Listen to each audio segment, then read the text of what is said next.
Please give it up for Ami Dar.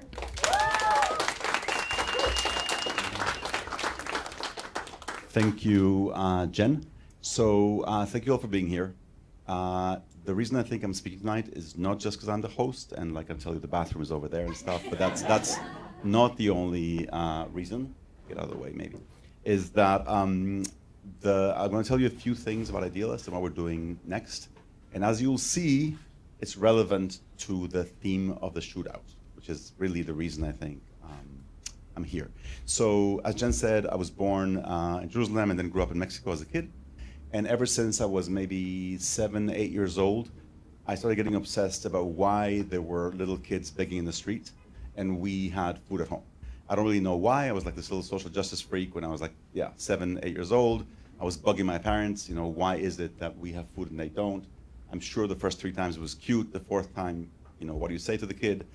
When I was like 11, I thought maybe I would go and start like a guerrilla movement in the mountains to sort of knock off the government. I was very surprised no one joined me when I was 11. When you're 11, you realize, people are not running after you to the mountains. Anyway, so years went by, long story, which I'm looking at the clock. I'm supposed to make an announcement at 8. So I will make the story short. I started Idealist in 95, idealist.org, as a way of using the web, which is what was available in that moment, to connect people around the world with sort of ways of doing good. How do you connect good people with ways of doing good? That became sort of a personal obsession. And over the last, I guess, almost 30 years, the more I've done it, the more idealistic I've become. I think as we get older, in theory, we become more cynical. In my case, I see every day amazing people doing amazing things. And I believe even more now, and even with all the changes that have happened in the last, in all these years around the world, is that we could all do something amazing. I think that we all feel in our guts when we read the news, when we look at what's happening around us, that there's a huge gap out there between the world as it is and the world that could be, right? Things don't have to be the way they are. I think we all feel that. And the question is, how do we get there? How do we get to the sort of a better world, as sort of naive as that may seem? I think we can, and I think we will. So we're about to launch something in the next few weeks that you will soon see in Idealist to try to get us there. And the foundation of that, the question I think that sort of truly obsessed me over the last few years, is what can we all agree on? I'm looking around this room, there's a huge diversity of all kinds of people. I'm sure there's also diversity of opinion, and yet you've all seen, I think, what happens when a group of good people agree on something, anything. What you get is a release of energy, right? So I'll give you sort of a dumb example. Maybe it's not a dumb example, it's a good example. Imagine that we all agreed tonight that Jen should be the next mayor of New York City. Just imagine, right? So, we have this guy. I think Jen could do better. Now, if we all agreed on that, and we locked the doors here, and we didn't let you leave until tomorrow morning, I think, without even knowing you personally, I think that by tomorrow morning, if we just agreed on that, by tomorrow morning, we would have the messaging, we would have a campaign video, we would have yard signs, we would have the whole campaign ready, just with you guys here, right? Absolutely. We would also start get some financing. All of you have a phone. You could all reach out to your friends to help Jen be the next mayor, right here, right? If we just agreed on that. So in that same way, I believe sort of with all my heart that if around the world, we can agree on just 3 simple things, we can release an incredible amount of positive energy out there. So what are those 3 things? I'll tell you quickly what they are, and then you'll see later how they're related to the whole theme of tonight. So the first one is essentially a statement of values. Just that, just a very simple statement of values, essentially saying that we want to build a world where more people, or all people, can lead a free and dignified life. As simple as that, okay? More freedom and more dignity for more people, and to do it in a spirit of generosity and respect. So just respect, generosity, freedom, and dignity. If someone doesn't like those 4 things, I'm sorry, but those 4 things seem to be enough to draw most people to the room and say, hey, that would be a good thing to do. So that's just one, a simple statement, a vision, a very broad vision, deliberately broad. Second is, the slide should change now. What you're seeing here is what looks like just a number, 37. It could be any set of 2 digits. It's meant to be a date, March 7th in this case, or July 3rd. for those of you who have traveled around the world, in some countries it's July 3rd, in some countries it's March 7th, right?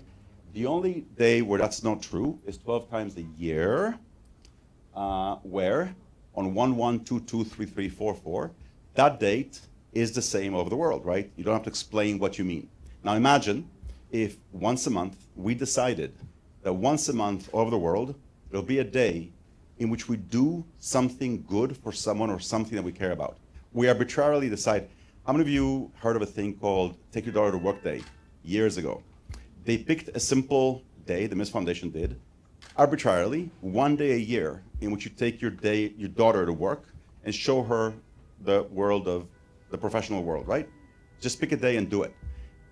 It's arbitrary, but it works because if everyone does it that same day, people do it, and it's easier to ask your boss than do it. So what if once a month we decided that what would happen around the world together if once a month anyone that imagines a better world goes out and takes a cookie to their neighbor, organizes a party or a protest, builds something, we give each other the permission to go and do stuff together every month on that same day around the world. Schools, cities, universities, whoever. And you can do certain things, or we can simply celebrate all the great stuff that people are doing around us already, okay? So that's the second thing. 1, values. 2, once a month, 778899. We're gonna call them Idealist Days, and once a month we get out and do something cool with someone.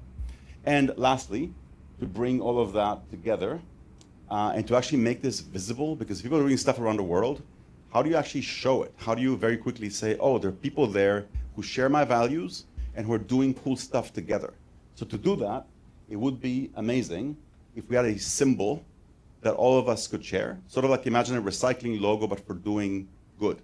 You could see it, you could say, oh, that's one of mine. That's one of my people doing cool stuff. So what happened with this, I'm making this short, but basically a few years ago, I started experimenting with this before COVID. And people out there in the world saw our logo, the Idealist logo that we have, these 3 circles that represent many things you can imagine. And they asked us, could we take your logo and just use it? And here you can see an example, not my ear, a different example. My ear is also a version of that logo. This is a group of people in Ukraine, actually before the war. It says peace, dignity, freedom, and love, I think. They painted this symbol, and they used it to sort of show themselves around the world together with other people on the same evening. They asked us if they could use it. We said sure. And then what happened was that we discovered, we didn't really know this, that the logo, and now we sort of go quickly, this logo lends itself to go crazy in all kinds of ways. People painted it, people knitted it and stretched it and did all kinds of cool stuff with it. You can have earrings, you can have a mug. The thing lends itself to all kinds of creative uses. And as you can see, you can even take it apart and put it together again on that beautiful beach. So that's the story that I wanted to tell you, that if we can agree again, I'm looking at the clock, and there's like another 3 minutes to go. So I'll tell you a couple of things more. So basically, again, if you can imagine, and we've been testing this now for a while, around the world, both the values themselves, it turns out that people think that other people are not like them. But when you talk to people all over the world, across pretty much every religion, every ethnicity, every country, and you mention just the idea of more freedom, more dignity, more respect, people go for it and they want the same thing. We live in a world in which I think many, many people would like to do something for the common good, but don't know how to start or are stopping themselves. And so having a monthly milestone, having a monthly date in which other people will do things too, will draw us into it. You agree? Awesome. Like Earth Day, exactly. Like Earth Day, but once a month, and for whatever people want it to be, just an excuse to sort of move forward. And lastly, to make it visible, a symbol that just by seeing that, you would know that people share those values or are doing something cool, and that you can then share that with other people. So that's the story I wanted to tell you. And then I don't know what I'm supposed to do. If I'm supposed to like burn 2 minutes more, or what the deal is. Dance? No, I am not going to dance. She mentioned, so I'm gonna both offend, like, I'm a white guy, I'm not gonna dance. Basically, so that's not gonna happen. But having said that, I think we have a couple more minutes. Does anyone want to, I know Jen has spoken, yes, go ahead. Can you share a little bit more about what Idealist does to continue these values? Sure. So Idealist, today, Idealist basically is, you can check it out. It's, sorry to not say more, I take it for granted. It's a website that connects people all over the world with nonprofits of all kinds. I think we're in every country except North Korea. Literally, you can sort of see on the Google map, you can see where we come. I think we have visitors every day in the south, in the polar stations, looking for their next gig. Basically, we connect 150,000 nonprofits around the world with about 100,000 people every day who come to the site looking for volunteer opportunities or jobs. And so based on that sort of platform, we want to launch this next thing by going to people and saying, hey, what if once a month we actually did something for someone? Whatever you want to do, we'll give people examples, have people within companies, within schools, within cities that want to sort of do this with us, and let's see what kind of energy and creativity we can unleash. Okay? So I think I'm going to start slowly opening the envelope. You want me to wait till more? No, I'm going to do it very slowly. It's going to happen very, very slowly. Is it also inside? Or just this one here? Okay. No, I'm going slowly. Don't worry. Should I invent a few themes before telling you the real one? I don't know. 7:59. Should we do a countdown? Who wants a countdown?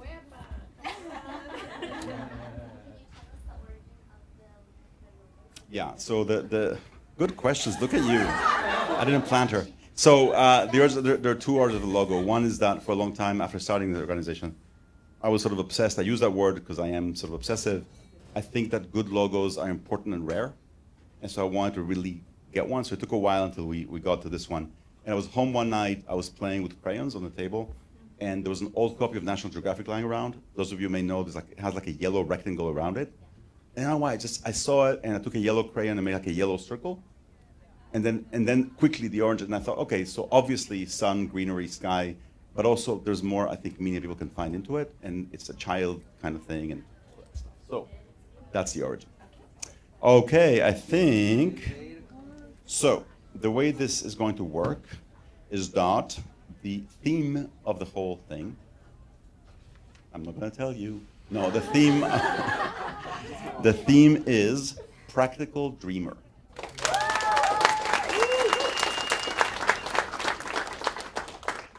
So the theme is Practical Dreamer, in any way you want, obviously.